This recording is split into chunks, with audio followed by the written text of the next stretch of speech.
Huh, film incentives. That's a topic I didn't know I'd be talking about in 2022. Let's get started.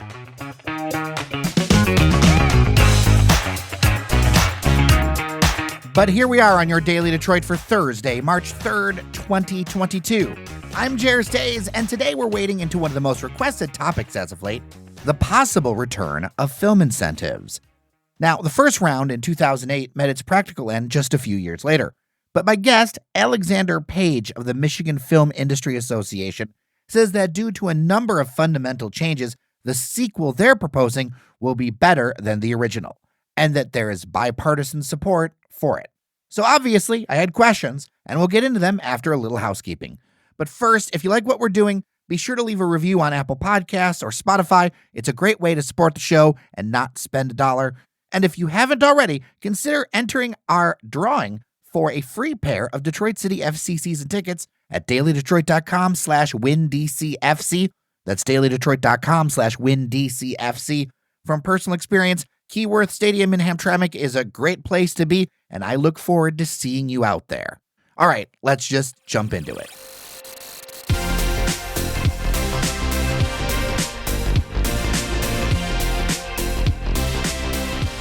Joining me virtually, Alexander Page. He is a board member of MIFIA. If you don't know what that is, that's the Michigan Film Industry Association. Welcome to Daily Detroit.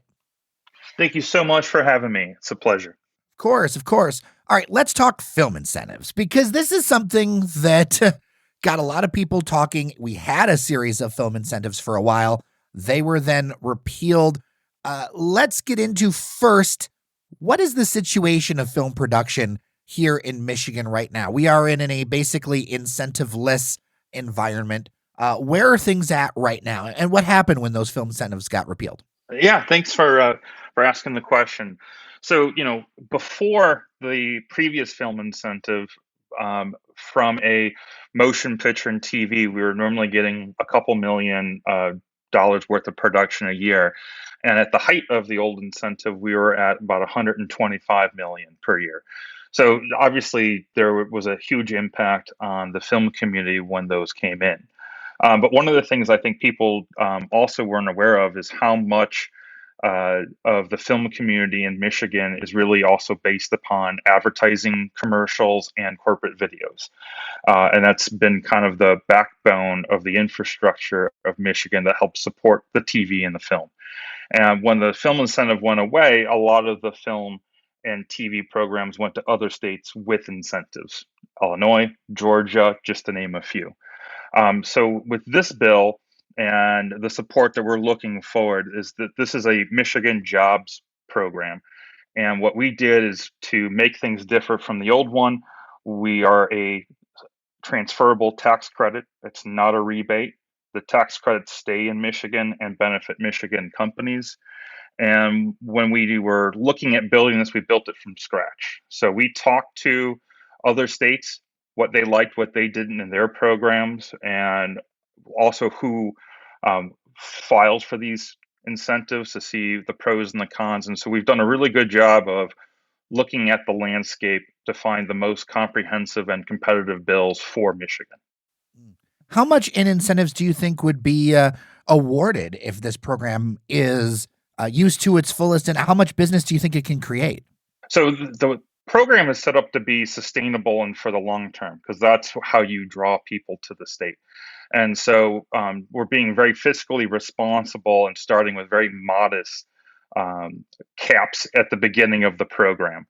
So what we're looking at is for commercials and corporate videos, we're in a cap that starts around 2 million, then works its way up to 5 and eventually 10.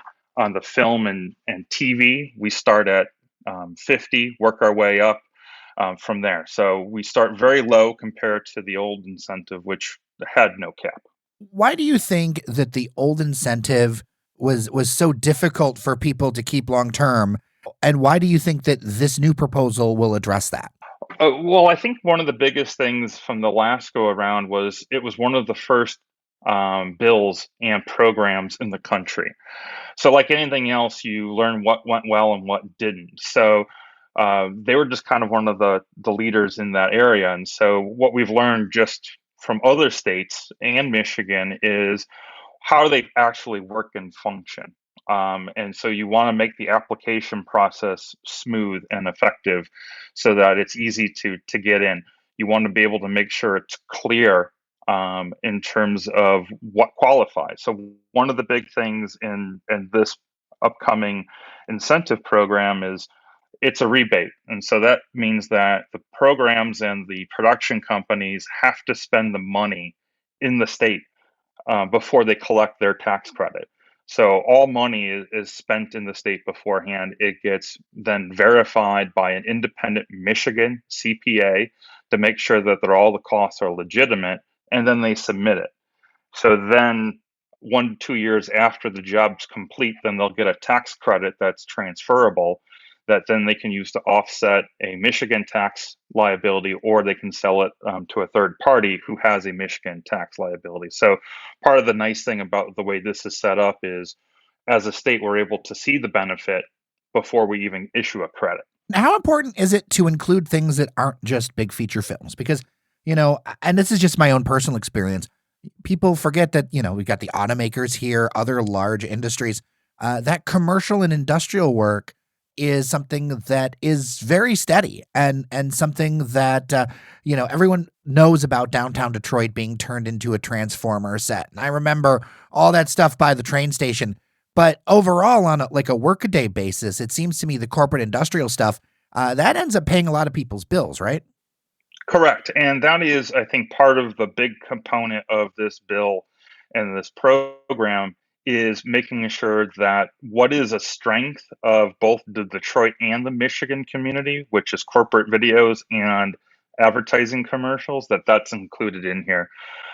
Detroit's always had a very robust infrastructure for commercials and advertising agencies and corporate videos. And so having something like this is where you then build your infrastructure. These are the people that, you know, help pay the bills, make careers out of it. And then when film and TV come in, those are the people then that are getting those jobs that are coming in. So you have to build the infrastructure and the talent in order to get some of those out of state productions coming in.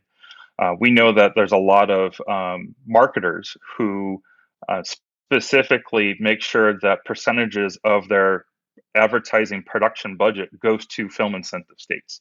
That's part of their requirement. So having something like that, I think, you know, really becomes makes this a very robust program for Michigan. Now, you mentioned that this work has to go to incentive states. What is the state of film incentives in the nation? Is this something that most states are doing? And are these incentives that are being proposed, are they enough to be competitive? There's over 39 states that have film incentives, and it is really robust. So we're one of the few states that does not. Just recently, West Virginia just added. Other programs are expanding, like Georgia and Illinois. So the film incentives is a huge part of the landscape. But also, one of the other things is a lot of work goes out of the country. So you're not only competing against states, you're also competing against filming going offshores. And with all of the content that is needed from both, you know, your Hollywood, Netflix, and Disney's and stuff, you also have just as many content that needs to be produced by your advertising marketers or companies. And so we want to make sure that that work is staying here in the state. So, one criticism of the previous incentives by some would be that the money goes kind of out of the state, that it would go to, you know, basically the pockets of Hollywood executives. I've heard that. I've heard that criticism multiple times. So, how would this proposal, in your view, keep the money in Michigan? And what would be the impact to Michigan workers? And would these be people that are already in Michigan? Would this draw new people to Michigan? What do you see with that? So we've kind of looked at what, like I said, what works well around the country, and one of the big things is the criticism of the Hollywood handout. And this is, like I said, a Michigan jobs program, and part of the way that we were able to construct this is the money never leaves the state because it's set up as a tax credit. you have to have a Michigan tax liability in order to use the credit. So money is never flowing out of the state; it always stays in the state. So if a producer is from out of state coming in, they have to sell the credit on the broker market at a reduced rate in order to get the cash for it. So the money stays here, and we never have the money go out. Also, it's a tax credit, so like I said earlier, one of the benefits is you get to see the money spent in the economy. And with film, a lot of people have the misconception that it's just for a few crew members, but in reality, it is a manufacturing industry. And so, not only are we looking at the crew members, but we're also looking at post production, musicians, composers, visual effects artists.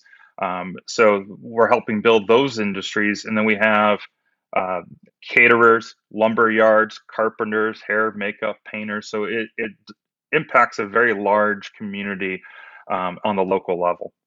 Now, is there a preference for Michigan residents or companies that are based in Michigan?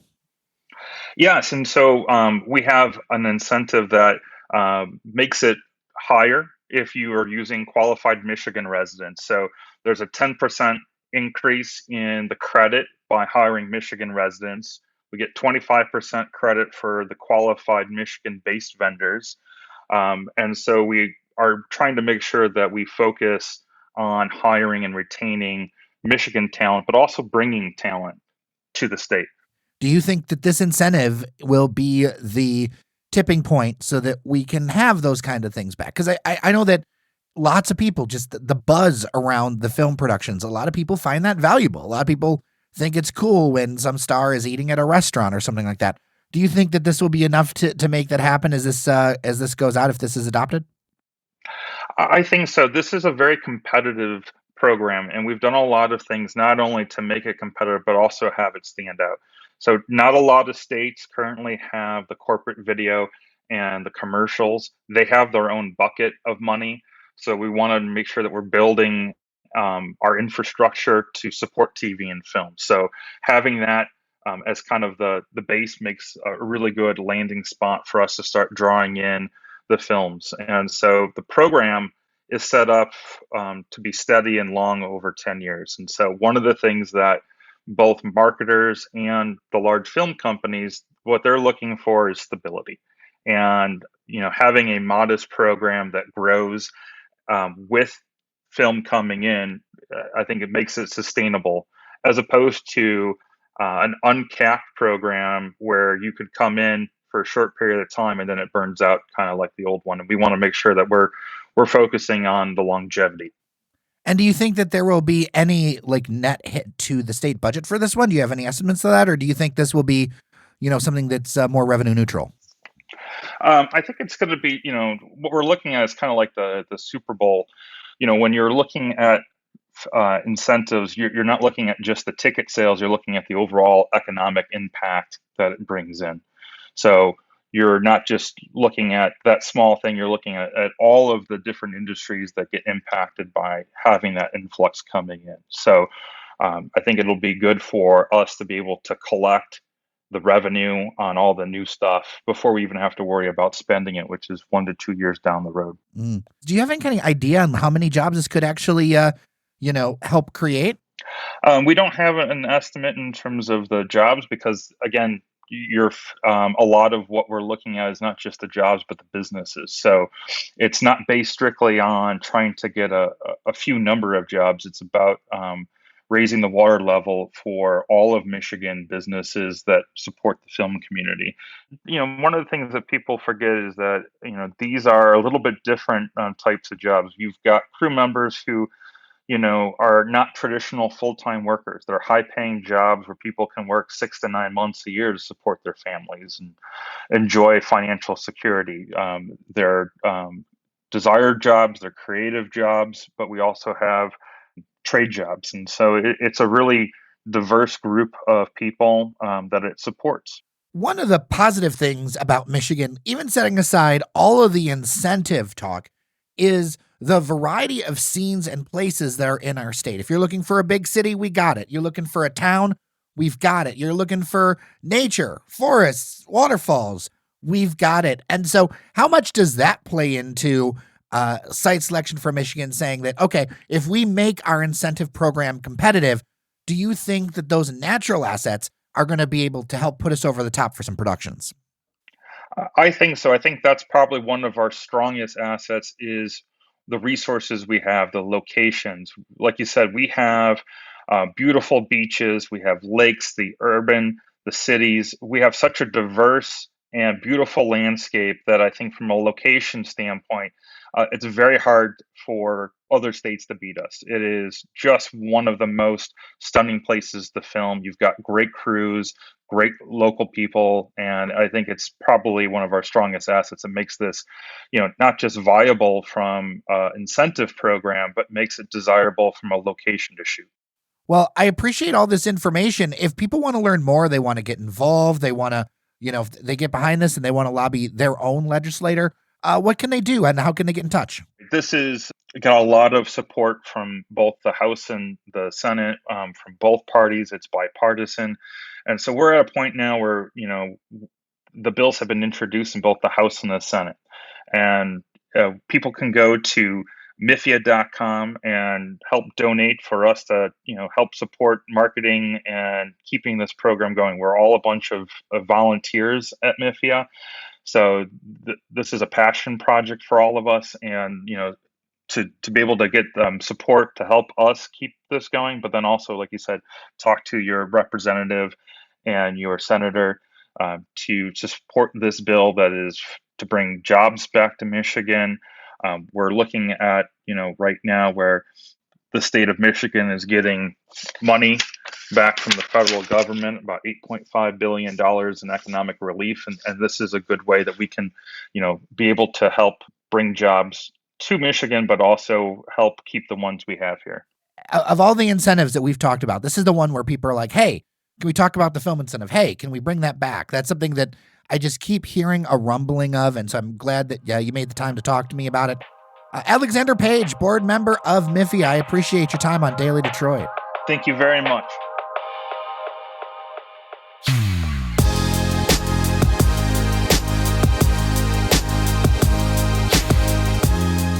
And we are done for today. Devin O'Reilly joins me tomorrow, and do we have some interesting topics for you? I'm looking forward to it. Until next time, I'm J.R. Stays. Thanks for listening, and I'll see you around Detroit.